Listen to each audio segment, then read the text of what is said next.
Hi అండి అందరికీ. నిన్న బిగ్ బాస్ సీజన్ 8 ఎపిసోడ్ అయితే చూశారు కదా.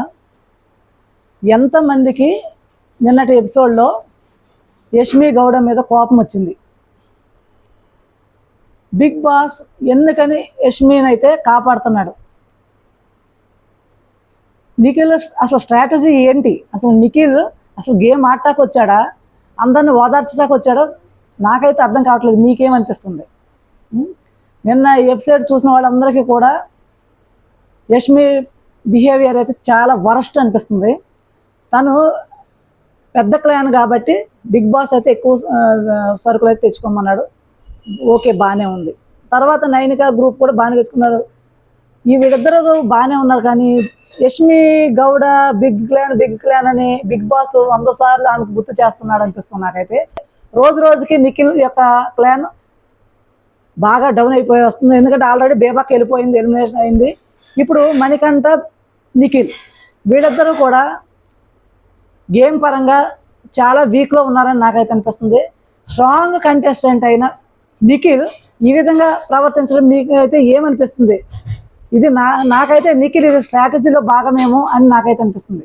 యష్మి టీము ఫుడ్ గెలిచిన తర్వాత యష్మి బిహేవియర్లో అయితే అసలు మామూలు రేంజ్లో మార్పు అయితే రావట్లేదు. నేనే మోనార్క్ అన్న టైప్లాగా, నేను గీసిందే వేదం అన్న టైప్లాగా ప్రవర్తిస్తుంది. కిచెన్లో అయితే అన్నీ కూడా చీటింగ్, ఒక్కటి కూడా అసలు మంచితనం అన్నది ఆమెలో అయితే కనిపించట్లేదు. అలాగే నైనిక క్లాన్, మణికంఠ, నిఖిల్ క్లాన్ కలిసి ఒక గేమ్ అయితే పెట్టారు బిగ్ బాస్ ఫుడ్ కోసం.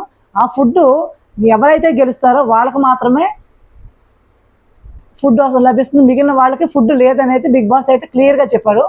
అప్పుడు మణికంఠ నేను వెళ్తా అన్నప్పుడు నిఖిల్ ఫస్ట్ నేనైతే వెళ్తా అన్నాడు. తర్వాత ఎందుకని గట్టిగా వాదించలేకపోయాడు మణికంఠతో. మణికంఠ ఫిజికల్ ఫిట్నెస్ ఉన్నట్టయితే నాకైతే కనిపించట్లేదు. అతను మెంటల్గానే తప్ప ఫిజికల్గా అయితే గేమ్ అయితే ఆడలేడు అనిపిస్తుంది.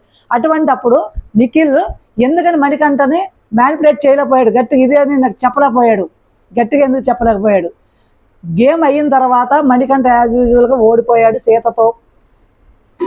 ఇప్పుడు నిఖిల్ అభినవ్తో ఒక మాట అయితే అన్నాడు, నేను కావాలనే ఓడిపోయాను, నేను కావాలని వెళ్ళలేదు. ఎందుకంటే నైనిక వాళ్ళ టీం ఎక్కువ మంది ఉన్నారు, వాళ్ళకి ఫుడ్ కావాలి కాబట్టి నేనైతే ఆగిపోయానని అంటున్నాడు. ఇది నిఖిల్ ఆడిన స్ట్రాటజీయా? ఏమనిపిస్తుంది మీకు? లాస్ట్ సీజన్లో కెప్టెన్లో వీక్ మార్చేశారు. ఈ వీక్లో ఫస్ట్ వీక్ అయినా సరే చీఫ్స్ని ఎందుకు మార్చట్లేదు? ఇది బిగ్ బాస్ యొక్క ప్లానా? నాకైతే అర్థం కావట్లేదు. మీకేమనిపిస్తుంది చెప్పండి. రాను కూడా 2 క్లాన్లు చేయాలని బిగ్ బాస్ యొక్క ప్లాన్ అని నాకైతే అనిపిస్తుంది. ఈ చీఫ్స్ని మార్చే ఉద్దేశం బిగ్ బాస్కి లేదా?